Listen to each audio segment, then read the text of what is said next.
সম্মানিত ঈদ উল ফিতরে সমবেত মুসলিম ইকরাম,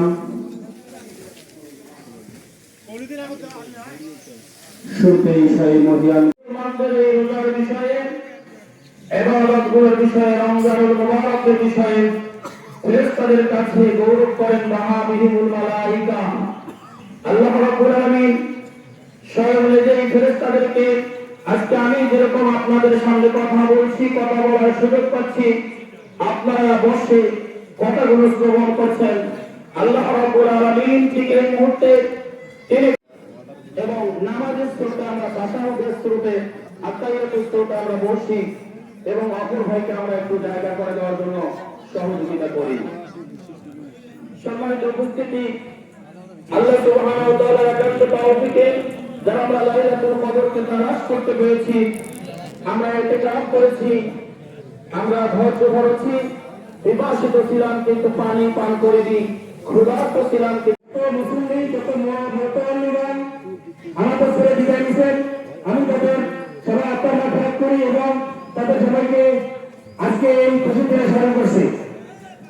আমি স্মরণ করছি সম্প্রতি সময়ে আমাদেরকে ছেড়ে চলে গেছেন আমাদের তরুণ সংঘের সাধারণ সম্পাদক জনাব দেলোয়ার হোসেন, যিনি আমাদের সাথে একাত্ম ঘোষণা করে এই মাঠের উন্নয়নে শরীক হয়েছিলেন।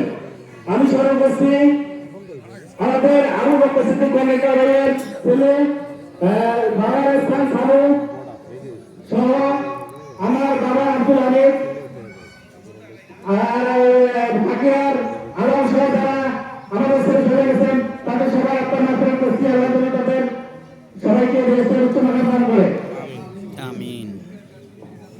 এই ঈদগাহের শুরু থেকে যতদিন আমার বোঝা বয়স হচ্ছে আমি দেখেছি বিগত দিনগুলোতে এই দলের উন্নয়ন, এই দেশের সংস্কার।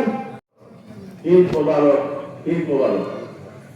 আজকে প্রাকৃতিক দুর্যোগের কারণে সকাল 6টায় যখন আসি আমরা দেখি যে এখানে সম্পূর্ণ পানি। এই পানি অনেক পরিশ্রম করে আমাদের এলাকার ছেলেরা সবাই মিলে পরিশ্রম করে এই পানি সরায়, তারপর কিন্তু এই কার্পেট বা এই প্লাস্টিক বিছায় আল্লাহর হুকুমে আমরা কিন্তু আজকে এই ঈদের নামাজটা এখানে করতে পারছি। তাহলে আজকে কিন্তু কোনোই সম্ভব ছিল না। এই জন্য কেউ উত্তেজিত হয়ে না, কেউ কষ্ট নিয়ে না, একটু একটু প্রাকৃতিক দুর্যোগের কারণে আমাদের কিন্তু এই সমস্যাটা তৈরি হয়েছে। তাহলে কেউ কি আর ইচ্ছাকৃত ভাবে করে? কখনোই করে না। তাহলে আমরাও চাই যে আমাদের অঞ্চলের সমস্ত মানুষ আমরা মিলে মিশে আমরা এখানে ঈদ উৎসব, ঈদের জামাত আদায় করবো। তো পরিশেষে আমি বলতে চাই যে এই ঈদ আনন্দময় হয়ে উঠুক আপনাদের জীবনে।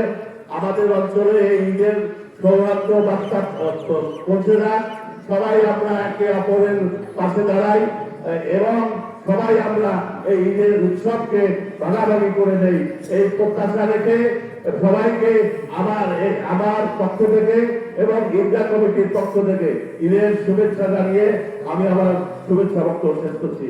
আল্লাহ হাফেজ। ঈদ মোবারক, ঈদ মোবারক, ঈদ মোবারক।